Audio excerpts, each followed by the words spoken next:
ఆధ్యాత్మిక నగరంగా విరాజిల్లుతున్న రాజమహేంద్రవరంలో గోదావరి తీరాన వెలసిన శ్రీ ఉమా మార్కండేయ స్వామి ఆలయ పునరుద్ధరణలో భాగంగా చేపట్టిన ధ్వజస్తంభ పునఃప్రతిష్ఠ మహోత్సవం అత్యంత భక్తి శ్రద్ధలతో వేద మంత్రోచ్చరణల మధ్య వైభవంగా నిర్వహించబడింది. ఈ ఉత్సవంలో భాగంగా ఉదయం నుంచే వేద పండితులు గణపతి పూజ, హోమాలు, ప్రత్యేక అభిషేకాలను నిర్వహించారు.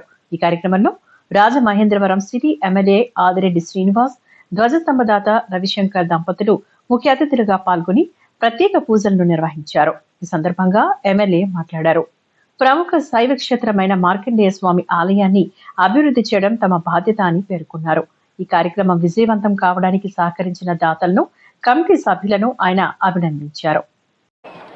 రాజమహేంద్రవరంలో ఎంతో ప్రసిద్ధిగాంచిన పుణ్యక్షేత్రమైన ఉమా మార్కండేయ స్వామి దేవాలయంలో ధ్వజస్తంభం ఒక పునఃప్రతిష్ఠ కార్యక్రమం అంగరంగ వైభవంగా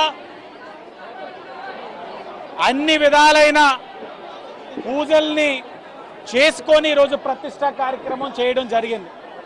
గత 2 రోజులుగా ఏమి పూజలు చేయాలో అన్నీ చేశాం. కంచి పీఠం నుంచి కూడా వారి యొక్క వ్యక్తులు వచ్చారు, పూజారులు వచ్చారు. అన్నీ కూడా భక్తి శ్రద్ధలతో ఎంతో నిష్టగా కార్యక్రమం చేయడం జరిగింది. ఇది ఒక ఆధ్యాత్మిక నగరం, సాంస్కృతిక నగరం. అలాంటి ఒక నగరంలో నిర్లక్ష్యానికి గురైన ఈ దేవాలయానికి పూర్వ వైభవం తీసుకొచ్చే విధంగా ఈరోజు మేమందరం కూడా కృషి చేస్తూ ఉన్నాం.